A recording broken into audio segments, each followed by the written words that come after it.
You're listening to It Came From the Radio. I'm here with Kris Freed. He's currently a stand-up comedian, comedy writer, regular panelist on Gutfeld, worked for SNL, Conan, WWE. He's the producer and star of a really fun and well-done series called Collecting, which I watched. I really, really, really loved it. I really enjoyed it. I got a few laughs. I don't usually laugh at a lot of stuff. Just a few, Yeah, well, I don't usually laugh at a lot of things. I laugh at, like, real-life things. You know, like maybe something happens right now, I'll laugh. He's got a master in psychology from Harvard, is that right? It is true. He was close to being in the FBI, and he acted in the Bad Bunny movie, which I was in, and that's how we met. And it's now getting... he murdered me. He threw me in the leaves, or I jumped in the leaves, I'm not sure. Yeah. Out of a car first. Oh, yeah, we had a big... We'll get to that. We'll get to that. We have a more intro. What else did he do? Oh, that's it. Yeah, so Bad Bunny's getting a lot of press. It was mentioned in horrornews.net. And, well, we can't learn what we think we already know. So I might have been killed by him in the Bad Bunny movie, but I don't know him well, and I'm not going to pretend to. So let's learn about Kris Freed. You covered pretty much everything. I think you know me. All right, so get out of here. Yeah. We're done. I'll head out. Mic drop. All right, so Bad Bunny. Now, you acted in this gigantic Bad Bunny costume. You must have been like 7.5 feet tall. Well, it was very hot. That's really more important than, the ears or anything. But it was like 80 degrees I think at the time. Whatever it was like whatever summer. And I remember just being like, they wanted me to like growl more and make noises, and I was like, I can't. I'm gonna pass out. Like I can't use my voice and wind in my lungs. I have to just do the actions, and then like take my head off and breathe for a while. So there was a lot of that, but yeah, that's when we met for like 90 seconds when you had took your hat off. Oh yeah, ours was at night, so it was slightly better temperature, but I walked out of the inn and I see this bunny head like on the floor, and then I see you standing there. I'm like, oh, okay, I guess that's the guy playing the bunny. Yeah. So wait, so did Chuck Marangella is a character. Dude, he's like, you gotta growl more, right? Yeah. He's probably barking at you, right? Well, he would have been the bunny, I think, but the suit, like he wanted whatever to fit in the suit. So I think he probably really wanted to do that and crawl around and be weird and growl and do all that stuff. Huh. But since I was doing it, or they had to get someone to fit the suit and all that, he was doing a lot of the noises and shit that he wanted me to do. Yes. And I was like, I will die though if I. And then also the suit was like very, very tight, and like, like if I did pass out, there was no way that anyone could get in there and rip the suit. You'd have to get a knife, but anyway. And that suit, it would have been a trip to the hospital for sure. But you didn't go to the hospital, right? I did not. Did you overheat any times? Not to where I was actually harmed, no. Did you have trouble peeing? Did you not drink water? Yeah, luckily I'm pretty good at holding my bladder, because there was not a lot of bathroom breaks throughout. Because taking it on and off was a long process. It's just really funny. You have to see this bunny suit, because it's a lot of people is, it's so scary, but to me it's absolutely hilarious. Now I got 2 stories. I don't know if I'm supposed to be saying this, but I was told by one party it was $90,000, and then I was told by a different party that it was made by Carolina. So the reason why I brought this up is not to out anyone, although I do like knowing the truth, even if people don't want the truth out. I was asked how to obtain this bunny suit, because a co-producer of mine wants to make animal costumes, and he wants a straight answer, and I can't get the straight answer. I do know when I went for the first meeting of the suit, he did call someone that he was asking questions about. It was, an artist guy who designed the look of it and all that. So I don't know exactly the behind the scene, but I do know there was others involved. Okay. I don't know the money, but. All right. Well, aside from this Bad Bunny, Oscar-winning acting role, you also do stand-up. I saw you were doing stand-up in Naples this weekend. Yeah. So this Friday to Sunday, I'm with Joe Mackey. Who's also a Gutfeld guy. Oh, okay. And really but yeah, it's at Off the Hook Comedy Club in Naples, Florida. And then I'm doing Orlando the next week. So I'm making a little Florida trip. So, what do you like better, acting or stand-up? If you had to pick, you have to pick for this year what you're going to do. For this acting year. or stand-up, let's just say. Well, for this year is definitely more stand-up. And you like it better? I currently like it better because I believe that I can build and develop, and I kind of like the Adam Sandler type Jim Carrey roles of, you know, stand-up is what it is, and then your goal is to like write a movie and try to be in something or a TV show. So I would enjoy in the future more acting if it was an actual, you know, money career that made sense. But you know, in that process, I have gotten way more time with stand-up and writing. So. Now, stand-up takes up a lot of time. I only did it for 2 years, so I didn't travel too far. But you're traveling, you know, different states. Do you want to do stand-up for your whole life? You think you could maintain? Yeah, I mean, I would be the type that you always do it, no matter what else. Like if I just happened to get very successful and got to make a movie or whatever, that'd be great. But I would always make sure that I don't lose the, you know, you don't want to get to the point where you haven't done it in a year and then you have to kind of get comfortable. And so, but everyone, like Sandler did that for 2 decades. He didn't do stand-up. Oh, wow. And then he finally came back with that Netflix special. It was really good and cool. So yeah, I want to be the one that you keep it going, and you always have new stuff you're working on or whatever. So yeah, I've taken a 2-year break, but I do plan to go back because my attitude is generally I want to spend a lot of time with my parents. Yeah, they're both 73, and I figure when my parents are dead, I'm an only child. Then I'll want to talk to the public, and I'll go back to doing stand-up. But right now, you know, I got my priorities straight. I was in a situation where when I came back from LA, I was living at my parents for a while again. So I pretty much got a lot of my parental time back in. And they're old. My dad just turned 87. Oh, wow. Oh, my God. And my mom is 75. Wow. So they're older, and so I take care of things. I'm zipping back and forth. And so luckily I got my parent time in. And that's it. As long as that goes. Parents. See you later, guys. You're done with the parent time. Oh, gotta go to Florida. If I get successful, then I'll say, hey, we had enough time. Oh my God. Oh my God. And then I'll have money that I can then pay for their shit. So that'd be nice. Right. All right. Give back a little. Well, switching gears now, you went through many interviews to be an FBI agent. So what were some tough things you had to do to show that you were qualified to be FBI? Well, so I had to just show that. I think the confusing part was just the way it works is, so I got to phase 2. It's called the phase 2 interview. It was to be a special agent in the FBI. Right. So because of the master's in psychology, I guess I sort of qualified or whatever. I had a couple of referrals that helped out. So they got me to the first part, and the people liked me, and I could do the fit test. I was like training for the fitness stuff. And so that got me to the phase 2. The problem with this part is that it's a panel interview with 3 special agents, and they don't know anything about you going into it. So it's not like they get to read and hear from these other people that recommended me. They just have to be bombarded with my situation and wonder what the hell I'm doing there at all. So, and the way it works is that they give you like 13 questions, and it's a whole thing where every question is basically, you know, tell us about a time where blank. And it's like something life or death or something crazy. And then you have to say like how you handled it, what you did, and what the outcome was. So they're used to everyone else being like a cop or a military person or whatever. And you've never been. So all my stories are like, I had some stories that were, you know, working within psychology and stuff. But for the most part, I had to slip in. They don't know like where you went to school. They don't know anything. So I have to, you try to name drop things that are good, and like Harvard and whatever, you know, like shows I was on and stuff.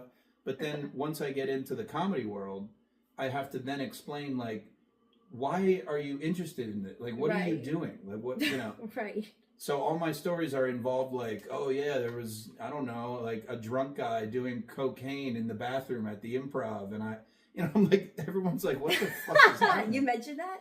No, but it was something similar. I don't know, like that's what I was gonna say. Because it's about like mediation skills and different things like that. So my thing, you could tell in their eyes that they just kind of kept looking at each other, like, all right, yeah, we're probably not going to go with this guy, but you know, so. Whatever. I never got to go to Quantico, but it was good experience. Are you sad that you're not an FBI agent and that you're here in my living room right now? It would have been a fun thing just to see how far I could get. Yeah. Or like, because at the time also, the entertainment stuff wasn't like, you know, I was kind of looking for the next big thing, or like paid payday or an ongoing job or whatever. So I was like, listen, if this keeps going, that's kind of cool. Maybe I could be like undercover. That would be fun. And like infiltrate, you know, comedy perverts clubs in LA or something. You could be undercover at comedy clubs, like outing all the comedians. They'll send me to cocaine. Epstein's Island and like spy on people. I don't know. So it could have been cool, but then it didn't go. So then I went, well, I guess you know, I'll just do Gutfeld and Gutfeld, keep FBI. this going. Yeah, that's a big reason why I don't do stand-up, actually. It's a lot of cokeheads. I've never met so many cokeheads in my life. Training, like personal training, they're the biggest potheads. Lots of marijuana. Still love it. I got some right here. It's great. No. But yeah, cocaine, crazy coke addicts and alcoholics. I can't do almost anything. I freak out. I mean, I can drink pretty well. Right. Cocaine, I've never dabbled. That's good. I think I would freak out. Okay. Weed, I've tried a few times, like within relationships where they're into it. So then I say like, oh, okay, we'll just chill, and I cannot. My anxiety freaks out. I don't know what to. I even microdosed like mushrooms one time because this girl was she was like festival chick. Oh, okay. And I gave it a try, and my body is tingling. I can't like walk. It just was not fun. So. Well, maybe you have a lot of like issues to resolve, and that's what it is. Because I take edibles all the time, and it forces me to come face to face with things I did in the day, and sometimes it's scary. But you know what? It's good though because I'm constantly reflecting. But that's my excuse for doing drugs. All right, next topic. So no, Bad Bunny. You're the Bad Bunny movie. Back to that. What are some bad things you did on or off camera while shooting this movie? On camera or off? I don't know. Just probably not acting well. However they. You don't really have to act. Off... You're just going like this. I mean, what are you doing? There was a lot of yelling direction. That I'm I sure. was not putting in enough something. Oh, really? The jaw movements and stuff, like you had to move your jaw. Yeah, because it's hooked onto your. So like when the bunny's teeth can go up and down and stuff. So I had to make sure I was like putting that in. Anyway, okay. Off, I will say, well, this isn't bad, but it's like personal. Okay. Because I was dating actually the mushroom girl at the time. Oh. And the mushroom girl.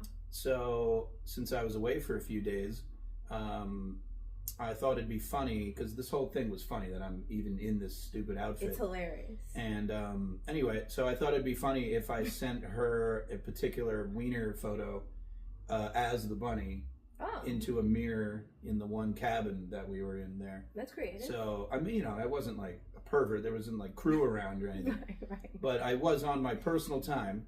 And I do have one photo on my phone as me as a bunny with wiener out. Wow. And it was well received. Yeah. I mean, she was fun. Like she, you know, we weren't like jerking off or anything crazy. It was to be silly and funny. Right. But yeah, she thought it was amusing. Now, this Bad Bunny, could he ever be good Bunny? Is there a way to reform him? Because he was very violent. Sequel? He was eating people. I think it ripped me apart. Did he eat me or just murdered me? I don't know. He ate some of you for sure. I don't know. He probably like your neck. I think. I don't know. He slashed your face. And then... Yeah, but I don't know if he slashed me and just ran away for fun or if he slashed me for food. Most of it is just for his own anger, I think. All right. So he really wasn't looking for sustenance. He was just annoyed and bothered by most people, and wants to kill. It's because he's territorial. Why was he so mad? because he grew up with a bad upbringing. I don't know if you saw. I actually didn't see the movie. His owner / guy who birthed him, or whatever the hell happened, he was not the most mentally stable, and hurt people. Yes. And the bunny, yes, didn't know how to process that. So he's very territorial. Oh, okay. He wants attention, all the attention from his owner, dad, fat man. So it was a tension problem? He didn't get enough attention at home, and then he's acting out. Bad bunny? He's acting out. He wants to show his home that he's the one that decides. He's security for his father. Gotcha. We could have just peed or defecated all over the place like dogs do instead of actually murdering. Well, because he people. was beaten, I think, growing up. That's why. Yeah. So he lashes out physically. Yes. Not like a serial killer. He's more just straight up. Doesn't care if he gets caught and goes to jail because he doesn't really know what jail is. So maybe they'll find out in Bad Bunny too. It's true. Bad Bunny goes to jail. That is true, and I don't want to spoil the ending, but it is possible for a sequel. Is it?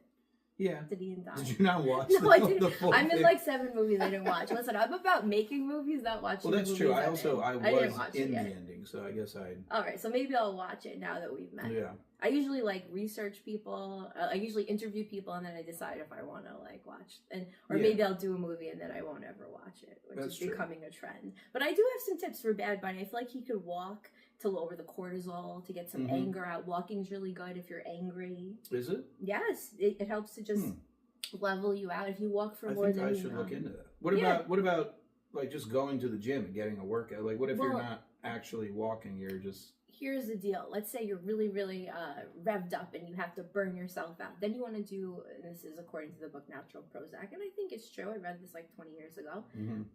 You want to work out more than 45 minutes to burn out and relax. But let's say you're I can't get out of bed. Let's say Bad Bunny was just I'm so depressed. Then you might want to do 5 to 15, 30 minutes just to get yourself revved up and, break down some glycogen to get some sugar in your system. Yeah. Maybe he was low blood sugar. Probably. I don't know what kind of issues he had. I was going to say bunnies or rabbits or whatever the official zoo name would be. All right. Maybe they have a different, a different makeup. Although he's part human though too. So yeah, he's transhuman. So shout out Jeffrey Epstein. He would like that. he funded a lot of the transhuman experiments. Oh yeah, that's I guess. Yeah. I heard about that. You think he's alive? Who, Epstein? Yeah. I don't think he's alive, but no. I think I have no idea what the I don't think you're ever gonna know really anything. But if I had to bet, I'd say dead. I don't know how. Well, maybe that's a cover-up because you are close to the FBI, or maybe he's a really good actor and you really don't know. So moving on now, we're almost at the end of this interview. Now, once upon a time when you were a kid, which is very hard to imagine because you have gray hair now, but, once upon a time, Kris Fried was a child. So what advice would you give to your younger teenage self? Teenage self? Yeah.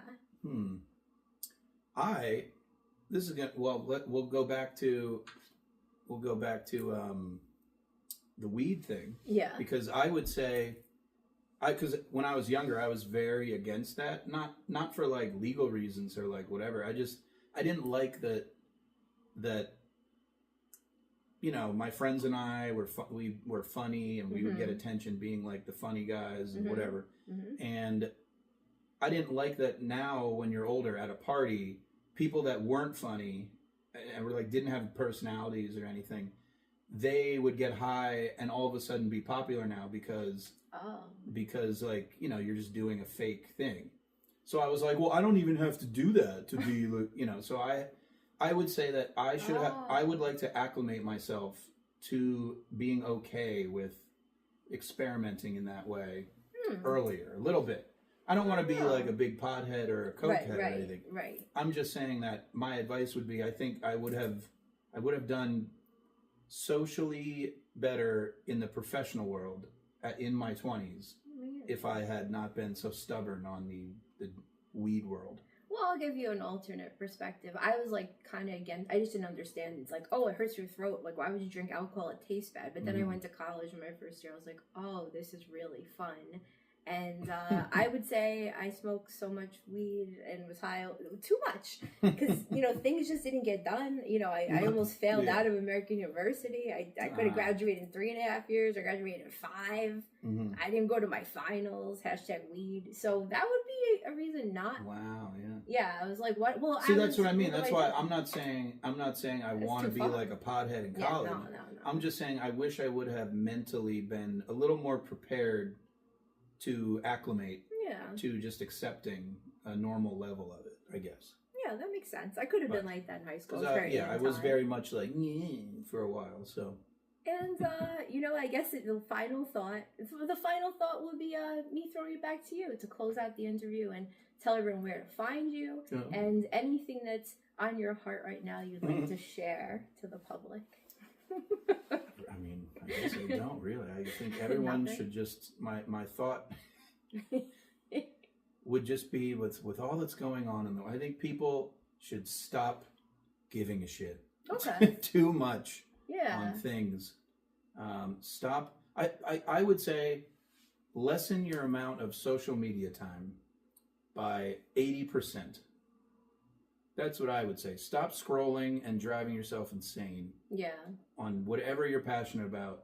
It's beautiful that you're passionate, but keep it to a non-criminal level. Yeah. And going out to do dumb shit for no reason. Lower your passion. But I guess if you're not on social media at all, and maybe you're doing a movie with me, maybe you don't go on social media more than once a month, you have to promote the movie, then I would say please go on social media I would say go on and only follow us. There you go. Only follow our things, which gets me to my plug. Yes. It is Kris with a K. .Fried, spelled like fried, on everything. So, Kris.Fried, Instagram, Kris Fried on all the other things. Collecting, you can look up on YouTube. Mm-hmm. I have 3 full episodes out now. They're it's really fun. 25-ish minutes each. Yeah, watch it. And hopefully more in the future sometime. Cosign, watch it. Albums on Spotify. Mm-hmm. And then check out Gutfeld every now and then when I'm on. And tour dates whenever. Tour dates whenever. Well, thank you for being on It Came From the Radio. And now back to the studio for more with Mark Torres.